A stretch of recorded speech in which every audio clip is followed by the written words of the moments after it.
Hi friends, ఈరోజు 17వ తేదీకి సంబంధించినటువంటి కరెంట్ అఫైర్స్ని మనం ఈ వీడియోలో డిస్కస్ చేద్దాం. మొత్తం ఈ వీడియోకి సంబంధించి మొత్తం 11 అంశాలను అయితే మనం డిస్కస్ చేయబోతున్నాం. ఇక వీడియోలోకి వెళ్ళిపోతే ఫస్ట్ టాపిక్ ఏంటంటే మధ్యప్రదేశ్ రాష్ట్రంలో ఉన్నటువంటి పన్నా గనులు. మన భారత్లో అత్యధికంగా వజ్రాలు లభించేటువంటి ప్రాంతమే పన్నా. ఈ పన్నా ప్రాంతం ఈరోజు రీసెంట్గానే భారత ప్రభుత్వం దీనికి జిఐ ట్యాగ్ అనేది ఇవ్వడం జరిగింది. ఈ ప్రాంతంలో లభించేటువంటి వజ్రాలకి ప్రత్యేక గుర్తింపు ఇస్తూ ఈ ప్రాంతానికి ఒక భౌగోళిక సూచికను మనకి భారత ప్రభుత్వం ఇవ్వడం జరిగింది. అదే జిఐ ట్యాగ్. మరి ఈ జిఐ ట్యాగ్ అనేది ఆల్రెడీ మనం ఒక వీడియోలో డిస్కస్ చేసాం. ఎవరైనా చూడని వారు ఉంటే ఆ వీడియోని మళ్ళీ ఒకసారి మన ప్లేలిస్ట్లోకి వెళ్ళి చెక్ చేసి ఆ వీడియోని చూడాల్సిందిగా కోరుతున్నాం. మనకి ఈ జిఐ ట్యాగ్ అనేది మనకి 1999లో చేసిన చట్టంలో భాగంగా జిఐ ట్యాగ్ అనేది ఏర్పాటు చేయడం జరిగింది. ఈ చట్టం మనకి 1999లో తీసుకురావడం జరిగింది.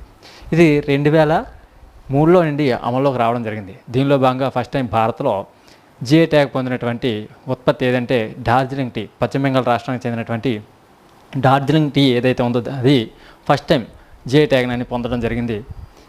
అంబాజీ మార్బుల్ ఏదైతే ఉందో ఇది గుజరాత్ ప్రాంతానికి చెందినటువంటిది అనమాట. ఈ అంబాజీ మార్బుల్ గుజరాత్ ప్రాంతానికి సంబంధించింది.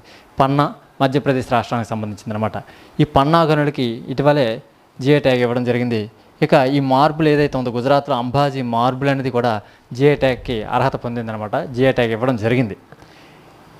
దీని యొక్క ప్రత్యేకత ఏంటంటే మన్నిక, అదేవిధంగా మెరుపు, తెల్లదనం, ఒక ప్రత్యేకమైనటువంటి మెరుపును కలిగి ఉన్నటువంటి ఈ అంబాజీ మార్బుల్ గుజరాత్ ప్రాంతంలో అంబాదేవి శక్తిపీఠం ఏదైతే ఉందో ఆ పరిసర ప్రాంతాల్లో లభ్యమవడంతో దీన్ని అంబాజీ మార్బుల్గా పిలుస్తున్నారు. ఈ మార్బుల్తోటే మన భారతదేశం మొదటిసారిగా మనకి స్వతంత్రం వచ్చిన కొత్తలో నిర్మించినటువంటి సోమనాథ్ దేవాలయాన్ని, అదేవిధంగా ఇటీవల నిర్మించినటువంటి అయోధ్య రామ మందిరాన్ని కూడా ఈ మార్బుల్తోటే నిర్మించడం జరిగిందనమాట. మనకి ఈ జిఐ ట్యాగ్ అనేది ఏ మినిస్ట్రీ ఇస్తుందంటే ministry of commerce and industry వారు ఈ జిఐ ట్యాగ్స్ అనేది ఇవ్వడం జరుగుతుంది. మనకి 2003లో ఈ చట్టం అనేది అమల్లోకి రావడం జరిగిందండి. ఈ చట్టంలో భాగంగా ట్రిప్స్ యొక్క ఒప్పందం నేతృత్వంలో అంటే 2003 నుండి అమల్లోకి వచ్చినటువంటి ఈ జిఐ ట్యాగ్ అనేది ట్రిప్స్ ఒప్పందం ఏదైతే ఉందో దాని నిబంధనలకు అనుసరించి భారత ప్రభుత్వం వీటిని ప్రవేశపెట్టడం జరిగిందనమాట. ఇక తరువాత అంశంలోకి పోతే శ్రీబాగ్ ఒప్పందం. ఇది భారతదేశంలో ప్రధానంగా మన ఆంధ్రప్రదేశ్కి సంబంధించింది. ఆంధ్రప్రదేశ్ రాష్ట్రం ఏదైతే ఉందో ఈ రాష్ట్రంలో రాయలసీమ ప్రాంతం మనకి స్వతంత్రానికి ముందు రాయలసీమ, ఆంధ్ర ఈ రెండు ప్రాంతాల మధ్య ఉన్నటువంటి వైవిధ్యాలను తొలగించాలనే ఉద్దేశంతో ఆంధ్ర ప్రాంత నాయకులు, రాయలసీమ ప్రాంత నాయకులు మధ్య జరిగినటువంటి ఒక ఒప్పందమే శ్రీబాగ్ ఒప్పందం. ఇది మద్రాసు రాష్ట్రంలో అప్పటి మద్రాస్ ప్రెసిడెన్సీ ఏదైతే ఉందో ఆ మద్రాసు రాష్ట్రంలో కాశీనాథుని నాగేశ్వరరావు గారు, ఈయన యొక్క బిరుదే దేశోద్ధారక. కాశీనాథుని నాగేశ్వరరావు గారి ఇంటి పేరే శ్రీబాగ్. ఈ శ్రీబాగ్ అనేటువంటి ఆయన నిలయంలో తీసుకున్న నిర్ణయం కనుక దీన్ని శ్రీబాగ్ ఒప్పందం అంటారన్నమాట. ఈ ఇంట్లో సమావేశమై ఆంధ్ర ప్రాంత నాయకులు, రాయలసీమ ప్రాంత నాయకులు తీసుకున్న ఈ నిర్ణయాన్నే, ఈ ఒప్పందాన్నే శ్రీబాగ్ ఒప్పందంగా పిలుస్తారు. దీనిలో భాగంగా రాయలసీమ ప్రాంతం ఏదైతే ఉందో అది ఆంధ్ర ప్రాంతంతో కలిసి ఉండడానికి ఒప్పుకోవడం జరిగిందనమాట. ఆంధ్రప్రదేశ్ రాష్ట్రం ఏర్పాటు చేయడానికి ముందు 1913లో మొదటి ఆంధ్ర మహాసభలో ఉమ్మడి ఆంధ్రప్రదేశ్ ఏదైతే ఉందో అంటే అప్పటి రాయలసీమ, ఆంధ్ర ప్రాంతం, కోస్తా ఆంధ్ర ప్రాంతాన్ని కలిపి తెలుగువారందరూ ఉన్నటువంటి ఈ ప్రత్యేక రాష్ట్రం ఏర్పాటు చేయాలని చెప్పి ఒక తీర్మానాన్ని ప్రవేశపెట్టారనమాట. ఆ తీర్మానంలో జ్ఞాపతి సుబ్బారావు గారు అడ్డగించడంతో ఈ రాయలసీమ ప్రాంతంలో ఎవరైతే ఉన్నారో ఆ నాయకులందరి యొక్క సమ్మతిని పొందండి అని చెప్పి సూచించడంతో ఆయన సూచన మేరకు శ్రీబాగ్ ఒప్పందం అనేది 1937 నవంబర్ 16వ తేదీన చెన్నైలోని కాశీనాథుని నాగేశ్వరరావు గారి గృహమైనటువంటి శ్రీబాగ్లో సమావేశమై తీర్మానం చేయడం జరిగింది. ఈ తీర్మానాన్నే శ్రీబాగ్ ఒప్పందం అని పిలుస్తారు. ఈ ఒప్పందంలో భాగంగా ఆంధ్ర, రాయలసీమ ప్రాంత నాయకుల మధ్య ఉన్నటువంటి విభేదాలు తొలగిపోవడం జరిగింది. తర్వాత ఈ ఒప్పందంలో భాగంగానే ఆంధ్ర రాష్ట్రం ఏర్పడినప్పుడు 1953 అక్టోబర్ 1న ఆంధ్ర రాష్ట్రం ఏర్పడినప్పుడు ఆంధ్ర రాష్ట్రం యొక్క రాజధానిగా కర్నూలుని ఎంపిక చేయడం జరిగిందనమాట. ఈ ఒప్పందానికి హాజరైనటువంటి ఆంధ్ర, రాయలసీమ నాయకులు ఎవరంటే కడప కోటిరెడ్డి గారు, హెచ్ఎం సీతారామరెడ్డి, గాడిచర్ల హరి సర్వోత్తమరావు. ఈయన రాయలసీమ ప్రస్తుతం ఉన్నటువంటి ఈ దత్త మండలాలుగా పిలిచేవారండి రాయలసీమ ప్రాంతాన్ని. ఆ ప్రాంతానికి గాడిచర్ల హరి సర్వోత్తమరావు గారు రాయలసీమ అనే పేరుని సూచించడం జరిగింది.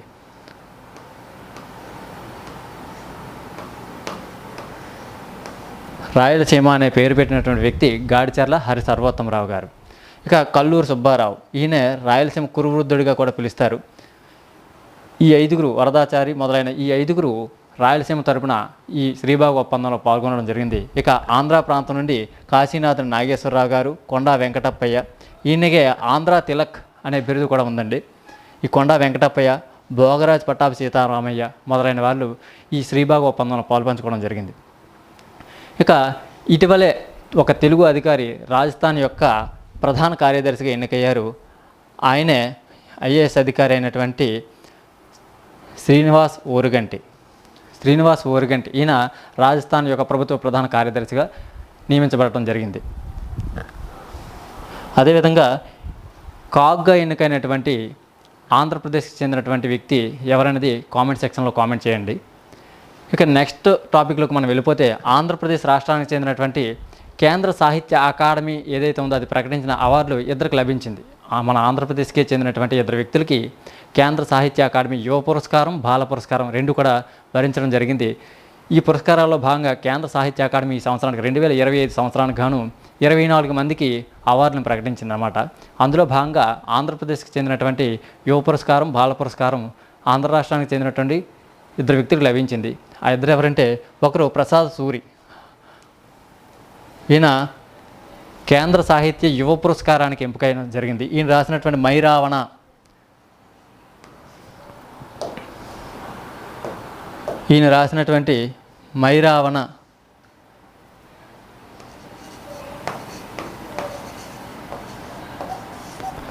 మైరావణ రచనకు గాను కేంద్ర సాహిత్య యువ పురస్కారాన్ని ప్రకటించడం జరిగిందనమాట. ఈ ప్రసాద్ సూరి గారు విశాఖపట్నం జిల్లాకు చెందిన వాళ్ళు. ఈయన విశాఖ తీర ప్రాంతం, అదేవిధంగా ఆంధ్ర తీర ప్రాంతాల్లో ఉన్నటువంటి జాలరుల యొక్క కష్టాలను, కన్నీళ్లను కళ్ళకు కట్టినట్లుగా ఈ మైరావణ పుస్తకంలో రాయడం జరిగిందండి. ఇక యువ పురస్కారం తర్వాత బాల పురస్కారం కూడా మన ఆంధ్ర రాష్ట్రానికి చెందినటువంటి గంగిశెట్టి శివకుమార్ గారికి లభించడం జరిగిందండి. గంగిశెట్టి శివకుమార్ ఈయన రాసినటువంటి కబుర్లు దేవత అనే పుస్తకంలో చిన్న చిన్న కథల రూపంలో అద్భుతంగా వివరించడంతో ఈ గంగిశెట్టి శివకుమార్ గారికి బాల పురస్కారాన్ని, కేంద్ర సాహిత్య బాల పురస్కారాన్ని ప్రకటించడం జరిగిందండి.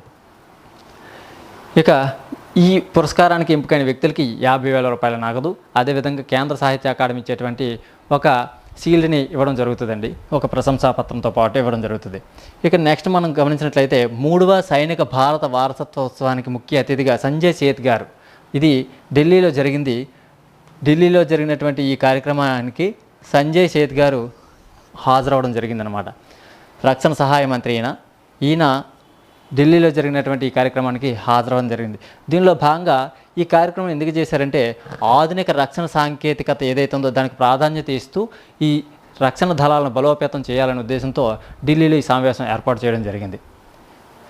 అదేవిధంగా మన ఆంధ్రప్రదేశ్కి సంబంధించి 2025 నవంబర్ 14వ తేదీన మన ఉపరాష్ట్రపతి గారు CII సమ్మిట్ని కూడా ప్రారంభించారు. అది విశాఖపట్నంలో జరిగింది. ఈ సమ్మిట్లో భాగంగా అనేక కంపెనీల నుండి ఆంధ్రప్రదేశ్ రాష్ట్రంలోని పెట్టుబడులు పెట్టడానికి ఆంధ్రప్రదేశ్ రాష్ట్రంలో సముఖత వ్యక్తం చేశాయన్నమాట. ఈ సమావేశాన్ని ప్రారంభించింది మన ఉపరాష్ట్రపతి అయినటువంటి CP రాధాకృష్ణ గారు ప్రారంభించడం జరిగింది. ఈ కార్యక్రమాన్ని నిర్వహించినటువంటి భారత ప్రభుత్వం, అదేవిధంగా ఆంధ్రప్రదేశ్ ప్రభుత్వం ఈ రెండు కలిపి సహకారంతో ఈ CII సమ్మిట్ అనేది విశాఖపట్నంలో జరపడం జరిగింది. దీనిలో భాగంగా ఉపరాష్ట్రపతి గారు ప్రారంభించారు కనుక ఈ కాంటెక్స్ట్లో ఇటీవలే ఉపరాష్ట్రపతి ఎన్నిక కూడా జరిగింది కనుక ఉపరాష్ట్రపతి గురించి కూడా కొంత సమాచారం మనం ఈ సెషన్లో తెలుసుకోవడానికి ట్రై చేద్దాం. ఇక ఉపరాష్ట్రపతి గురించి భారత రాజ్యాంగంలో 5వ భాగంలో 63 నుండి 71 వరకు గల అధికారంలో ఏవైతే ఉన్నాయో అవి భారత ఉపరాష్ట్రపతి గురించి తెలుపుతాయండి. భారత ఉపరాష్ట్రపతి గురించి అధికారంలో 63 నుండి 71 వరకు ఉన్నటువంటి అధికారంలో తెలియజేస్తాయి. ఈయన ఉపరాష్ట్రపతి పదవిని మనం అమెరికా నుండి తీసుకోవడం జరిగింది. ఈ ఉపరాష్ట్రపతి పదవరీత్యా రాజ్యసభకు చైర్మన్గా వ్యవహరిస్తూ ఉంటారనమాట. ఈయన రాజ్యసభ హోదాలోనే ఈయన జీతభత్యాలను కూడా పొందుతూ ఉంటారు. ఇక ఈ ఉపరాష్ట్రపతి ఎన్నికలో పాల్గొనే వ్యక్తులు ఎవరు అంటే, ఈ ఎన్నిక ఎలా జరుగుతుందంటే నైష్పత్తిక ప్రాతినిధ్య ఏకఓటు బదిలీ పద్ధతి ద్వారా ఈ ఎన్నిక జరుగుతుంది. ఈ ఎన్నికలో కేవలం పార్లమెంట్లో ఉన్నటువంటి లోక్సభ, రాజ్యసభలో ఉన్నటువంటి ఉభయ సభల సభ్యులు మాత్రమే ఎన్నుకుంటారనమాట. లోక్సభ, రాజ్యసభలో ఉన్నటువంటి ఉభయ సభల సభ్యులు మాత్రమే ఎన్నుకోవడానికి అర్హత ఉంటుంది. దీనిలో రాష్ట్రపతి నామినేట్ చేసేటువంటి 12 మంది సభ్యులు కూడా ఈ ఎన్నికలో పాలు పంచుకోవచ్చు. అయితే రాష్ట్రాలలో ఉన్నటువంటి రాష్ట్ర శాసనసభ్యులు ఎమ్మెల్యేలు ఎవరైతే ఉన్నారో ఈ ఎమ్మెల్యేలు పాలు పంచుకోవడానికి అవకాశం లేదు. ఇక నెక్స్ట్ టాపిక్లోకి వెళ్ళిపోయినట్లయితే పూరి సోనాపూర్ బీచ్లకి ఇటీవలే బ్లూ ఫ్లాగ్ సర్టిఫికేషన్ అనేది లభించిందండి. ఇప్పటివరకు మన ఆంధ్రప్రదేశ్లో ఏ బీచ్కి బ్లూ ఫ్లాగ్ సర్టిఫికేషన్ ఉన్నదనేది కామెంట్ చేయక, ఈ బ్లూ ఫ్లాగ్ సర్టిఫికేషన్ అనేది ఎవరిస్తారంటే డెన్మార్క్ దేశానికి చెందినటువంటి ఫౌండేషన్ ఫర్ ఎన్విరాన్మెంటల్ ఎడ్యుకేషన్ అనే ఒక సంస్థ ఈ బ్లూ ఫ్లాగ్ సర్టిఫికేషన్ అనేది ఇవ్వడం జరుగుతుంది. ఫస్ట్ టైం మన భారతదేశంలో ఏ బీచ్కి వచ్చిందంటే ఒడిశాలో ఉన్నటువంటి గోల్డెన్ బీచ్. ఈ ఒడిశాలో ఉన్నటువంటి ఈ బీచ్కి first time blue flag certification అనేది ఇవ్వడం జరిగింది. ప్రస్తుతం రీసెంట్గా మనకి పూరీ బీచ్కి, అదేవిధంగా ఒడిశాలోనే ఉన్నటువంటి సోనాపూర్ బీచ్కి 2025 సంవత్సరానికి గాను బ్లూ ఫ్లాగ్ సర్టిఫికేషన్ అనేది ప్రకటించడం జరిగింది. ఇక దక్షిణ అమెరికా ఖండంలో ఉన్నటువంటి బ్రెజిల్ దేశంలో ఇటీవల కాప్ సమ్మిట్లు అనేవి జరుగుతూ ఉన్నాయండి. ఈ కాప్ సమ్మిట్ అనేది బెలం నగరంలో, అంటే వర్షారణ్యాలు ఏవైతే ఉన్నాయో వాటికి గేట్వేగా ఉన్నటువంటి బెలం నగరంలో బ్రెజిల్ అనేది అక్కడే సమావేశాలు ఏర్పాటు చేయడం జరిగింది. దీనిలో భాగంగా కొన్ని నిర్ణయాలు తీసుకోవడం జరిగింది. ఈ సమ్మిట్లో accelerating resilience investment innovation for sustainable economics అనేటువంటి ఒక ఇనిషియేటివ్ని ప్రారంభించడం జరిగింది బ్రెజిల్. దీనిలో ప్రధానంగా స్పెయిన్ అండ్ జర్మనీ దేశాలు $100 మిలియన్ పెట్టుబడి పెట్టడానికి సుముఖత చూపించాయి. ఇది ఈ ఫండ్ ఎందుకంటే ఏవైతే అభివృద్ధి చెందుతున్న దేశాలు ఉన్నాయో వాటిలో పర్యావరణ కార్యక్రమాలని అభివృద్ధి చేసేందుకు లేదా పర్యావరణ కార్యక్రమాలని ప్రోత్సహించడానికి ఈ అమౌంట్ని ఖర్చు చేయడం జరుగుతుంది. దీనిలో చాలా దేశాలు, అభివృద్ధి చెందిన దేశాలు ఏవైతే ఉన్నాయో అవన్నీ కూడా ఈ కార్యక్రమానికి ఫండ్ని అలొకేట్ చేయడం జరుగుతుంది అన్నమాట. దాని పేరే accelerating resilience investment and innovation for sustainable economics అని పిలుస్తారండి. ఇది బ్రెజిల్లో ఉన్నటువంటి బెలం నగరంలో ఈ కాప్ సదస్సులో తీర్మానించి తీసుకురావడం జరుగుతుందండి. ఇక డ్రోన్ సిటీ ఇటీవల ఏ రాష్ట్రంలో ప్రారంభించారంటే మన ఆంధ్రప్రదేశ్లో మొన్న నవంబర్ 14వ తేదీన జరిగినటువంటి సిఐఐ సమ్మిట్లో పిఎస్ గోయల్ గారు వర్చువల్ విధానంలో విశాఖపట్నంలో జరిగినటువంటి సిఐఐ సమ్మిట్లో పిఎస్ గోయల్ గారు ప్రారంభించడం జరిగింది. మన ఆంధ్రప్రదేశ్లోని డ్రోన్ సిటీ అండ్ స్పేస్ సిటీని. ఇది ఆంధ్రప్రదేశ్లో ఉన్నటువంటి కర్నూలులో ఏర్పాటు చేయడం జరుగుతుందండి.